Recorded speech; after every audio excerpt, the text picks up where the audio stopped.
थांबा, कारण आजच्या भागामध्ये जे घडलं ना, ते पाहून तुम्हीसुद्धा शॉक व्हाल. एका डिसिजनमुळे पूर्ण घरातलं वातावरण बदललेलं आणि जय शर्वरीच्या नात्यात आता येणार आहे मोठं वळण. नमस्कार मंडळी, welcome back to Marathi serials review with Rani.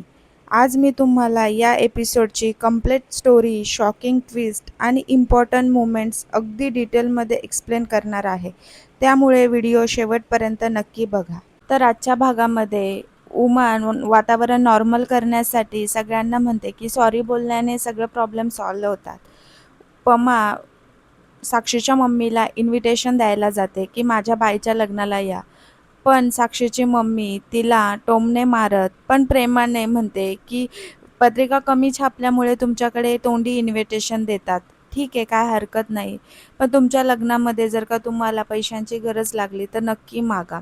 Loan म्हणून घ्या, परत नाही दिले तरी चालेल. पण पमा तिला बरोबर उत्तर देत सगळं तिला सांगते की आम्हाला पैशांची गरज नाही. आमच्याकडे एवढे माणसं आहेत की आमचं कार्य बरोबर पार पडेल. वादावाद वाढू नये म्हणून उमा सगळ्यांना म्हणते की तोंड गोड करूयात. पमाने आणलेले लाडू पमा सगळ्यांना देते, पण साक्षीची मम्मी ते लाडू खात नाही. इकडे जय आणि शर्वरी भेटलेले असतात गौतम आणि शर्वरीच्या बहिणीच्या लग्नासाठी. शर्वरी जयला म्हणते की आपल्याला त्यांचं लग्न लावण्यासाठी एकच सोल्युशन आहे. जय तिला विचारतो काय? शर्वरी म्हणते तुला फक्त गौतमची माफी मागायला लागेल. हे ऐकून जय तिच्यावर खूप चिडतो, खूप रागवतो. शर्वरी त्याला समजावत म्हणते तू तुझ्या भावासाठी काहीही करू शकतो, मग तुला हे करावंच लागेल. शेवटी शर्वरी जयला इमोशनल ब्लॅकमेल करून गौतमला सॉरी बोलायलाच लावते. तिकडनं गौतमचा मेसेज येतो की मी उद्या बोलतो या विषयावर. तेवढ्यात त्या आनंदात शर्वरी आणि जय एकमेकांचा हात पकडतात आणि प्रेमाने एकमेकांकडे बघू लागतात. हा सीन एकदम रोमॅन्टिक गाणं लावून त्यांचं दाखवलेला आहे. इकडे साक्षीची मम्मी घरी आल्यावर खूप चिडलेली असते. त्यात भर म्हणून ती नोकर तिला अजून भरवत असते की अशा लोकांना आपल्या घरी कामाला सुद्धा ठेवणार नाही, असं तसं. त्यावर ती अजून चिडते आणि म्हणते की मला तिचं नाव ऐकलं तरी माझ्या डोक्यात शिर जाते. आणि चिडून तिने दिलेली पत्रिका फेकून देते. ती तिकडनं गेल्यावर गौतम तिथे येतो आणि ती पत्रिका बघत तिथेच बसतो.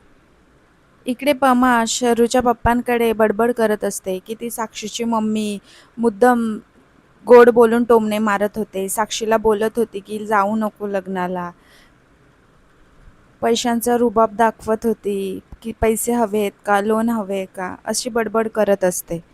पण शरूचे पप्पा वेगळ्याच विचारात असतात. त्याचा पडलेला चेहरा बघून पमा म्हणते काय झालं तुम्हाला? तेव्हा ते म्हणतात की ती बोलली ते चुकीचंच होतं, पण आपल्याकडे पैसा नाही ही खरंच आहे ना.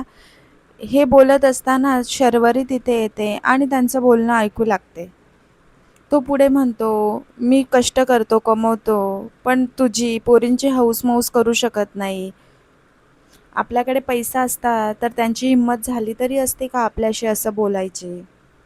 तुला असा कमीपणा वाटला नसता, माझ्यामुळे तुला कमीपणा वाटतो ना. पमा त्याला समजवत म्हणते अहो असं काही नाही आहे. पुढे ते म्हणतात मित्र जेव्हा फिरायला जायचे तेव्हा मी कामावर जायचो, ओव्हरटाईम करायचो.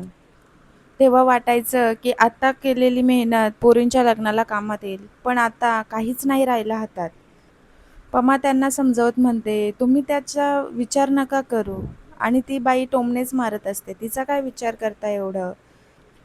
त्यांचं सगळं बोलणं शर्वरी ऐकत असते आणि मनातच विचार करते की मम्मी पप्पा एवढं सगळं करतायत, आज तर पप्पांच्या डोळ्यातही पाणी आलं, पण मी त्यांच्यासाठी काहीच करू शकत नाही. वरून मी माझी नोकरी पण सोडली. मी काही चूक केली का? इकडे गौतम पत्रिका बघतच असतो. तेवढ्यात जय तिथे येतो. जयला बघून गौतम म्हणतो दादा तू तर बोलला होता सगळं सॉल्व्ह करेल, पण ठीक आहे, आता मला हे सगळं मान्य आहे. तिच्या लग्नाची आता पत्रिका पण वाटायला सुरुवात केली आहे.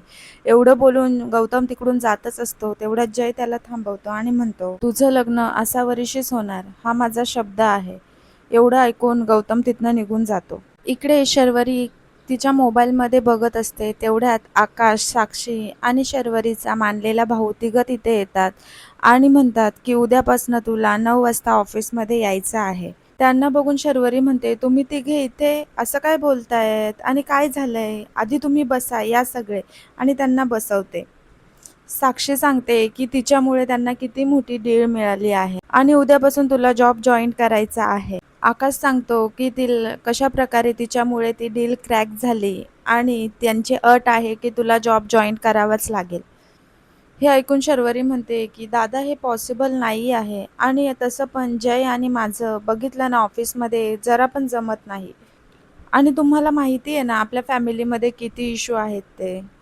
आकाश तिला समजवत म्हणतो की तुमचे जे इश्यू आहेत ना ते पर्सनल आहेत, प्लीज ऑफिसमध्ये त्यांना नको ना आणू, आणि माझ्या बिझनेससाठी मला तुझी खूप गरज आहे. इकडे साक्षी पण म्हणते, शरू प्लीज नाही नको म्हणू. आकाश पण म्हणतो, शरू प्लीज भाऊ म्हणून मला तुझी मदत लागेल. तर मित्रांनो, आजच्या भागामध्ये हा होता ट्विस्ट. पण तुम्हाला काय वाटतंय, शर्वरी परत एकदा जॉब जॉईन करेल का?